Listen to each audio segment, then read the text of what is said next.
Criminal কনস্পিরেসিতে ওনাদেরকে আনা হয়েছে। উনি এবং আপনার আগের যে স্বরাষ্ট্র প্রতিমন্ত্রী ছিলেন, তারপরে এডুকেশনের আব্দুল সালাম পিন্টু সাহেব এডুকেশন ডেপুটি মিনিস্টার এডুকেশন ছিলেন।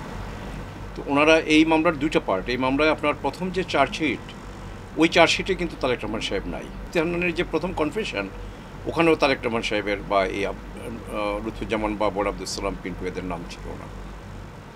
তো ওই chargesheet was accepted by the London court. Chargesheet accept করলো এবং সেখানে 61 জন 61 উইটনেসেস ওয়ার এক্সামিনড।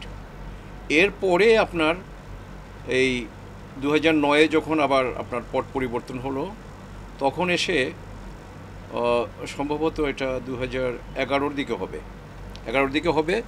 মুফতি হান্নানের তখন ওই সিলেটের আনোয়ার চৌধুরীর মামলায়, আনোয়ার চৌধুরী সাহেবের মামলায় গ্রেনেড যে আপনার লাস্টের যে মামলা ছিল, হ্যাঁ ব্রিটিশ হাই কমিশনের, ওই মামলায় ইন দি মিন টাইম তার ডেথ সেন্টেন্স হয়ে যায়।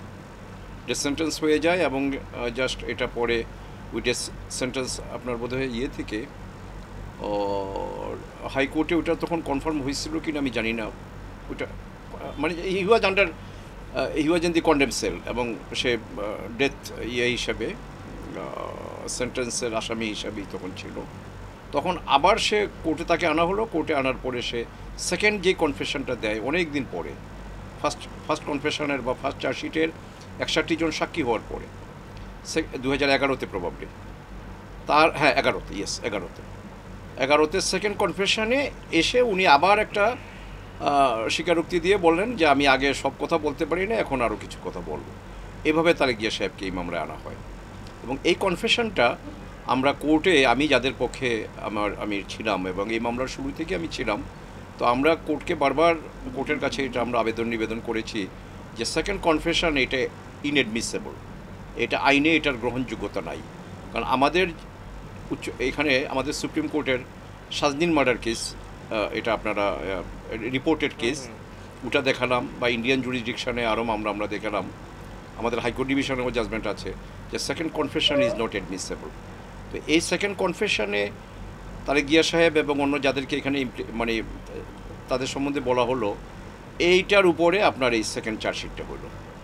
তো সেকেন্ড চার্জশিটটা এই ব্যাপারেও আমরা কোর্টের কাছে নিবেদন করেছি যে আপনার একটা মামলা once it is ended in charge sheet, মানে police report recommending the trial of the accused, that is called charge sheet. আর যদি আসামিদেরকে ডিসচার্জ করা হয়, দ্যাট ইজ ফাইনাল রিপোর্ট। তো চার্জশিট যদি দিয়ে দেওয়া হয়, তো সেক্ষেত্রে ওই মামলাটা পরে আর রিওপেন করা যায় না। ফার্দার ইনভেস্টিগেশন হতে পারে, but there cannot be any reinvestigation. এটা it is decided by our apex court, যে ইভেন এটাও ডিসাইড হয়েছে যে in the name of further investigation no reinvestigation can be made, এটা করা যায় না। কিন্তু এই মামলা যেটা করা হয়েছে সেটা রিইনভেস্টিগেশনের মতোই, এই যে সেকেন্ড চার্জশিটে তারেক রহমান সাহেব এবং অন্যান্য যাদেরকে আনা হয়েছে। তো এটা ইট ইজ হাইলি আপনার বার্ড এবং এটা নট অ্যাডমিসেবল। তো এনিওয়ে, তো তারপরে তো মামলা আপনার ট্রায়াল কোর্টে জাজমেন্ট হয়ে গেল এবং হাইকোর্টে ডেথ রেফারেন্সের শুনানিও চলতেছিল। তো এই শুনানিটাও শেষ পর্যায়ে ছিল আপনার এই যে আমাদের এই টার্বুলেন্স এর আগে।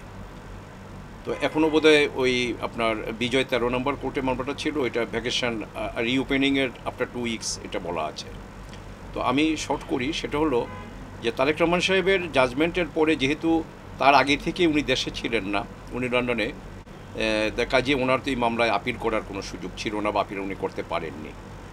এখন যেটা প্রশ্ন সেটা হলো যে এটা আইনের কথা, যে আপনাকে কোর্টের কাছে কোনো রিলিফ আপনাকে যেতে হলে আপনাকে তো কোর্টে সারেন্ডার করতে হবে এবং সারেন্ডার করে আপনাকে আপিল, আর এই মামলা এখন আপিলের সময় নাই, কারণ দ্রুত বিচার ট্রাইব্যুনালে সাজা হয়েছে, ওখানে আপনার জাজমেন্ট থেকে 30 ডেজের ভিতরে আপিল করতে হয়। তো দ্যাট টাইম ইজ ওভার। তো আইনে আমাদের আরেকটা প্রভিশন আছে 561A of the code of criminal procedure, that inherent power of the court. এই inherent power high court division can exercise provided, আপনার কিছু ক্রাইটেরিয়া আছে, তার মধ্যে একটা ক্রাইটেরিয়া হলো for the ends of justice, ন্যায় বিচারের স্বার্থে আপনি এই ধারায় আপনি কোর্টের কাছে নিবেদন করতে পারেন এবং সেটা কোর্ট যদি অ্যাকসেপ্ট করে, এই স্টেজেও আমি মনে করি সুযোগ আছে। তো এখন তারেক জিয়া সাহেবের যদি ওটা করতে হয়, তাইলেও তাকে দেশে আসতে হবে। আচ্ছা, আর সেটা এখন উনি দেশে আসবেন কি না এটা ওনার ব্যাপারে, তো আমরা কিছু বলতে পারি না। আর আইনগতভাবে আরেকটা জিনিস আছে, এটা আমাদের সুপ্রিম কোর্টের বা আমাদের হাইকোর্ট ডিভিশনের জাজমেন্ট বা পাকিস্তান সুপ্রিম কোর্ট, ইভেন আমি গতকালকে ইন্টারভিউতে বলেছি যে আপনার এই সাবকন্টিনেন্টে যে আমাদের যে তিনটা supreme court, that is Indian supreme court, Pakistan supreme court এবং আমাদের সুপ্রিম কোর্ট, এখান থেকে আমাদেরকে খুঁজে বের করতে হবে যে উনি এপিল যদিও করেন নাই, তারপরেও হাইকোর্ট ডিভিশন আপনার ওনাকে ওনাকে বলতে না, মানে যারা আপিল করেননি তাদেরকে এই মামলায় আপনার কোনো রিলিফ দিতে পারেন কি না।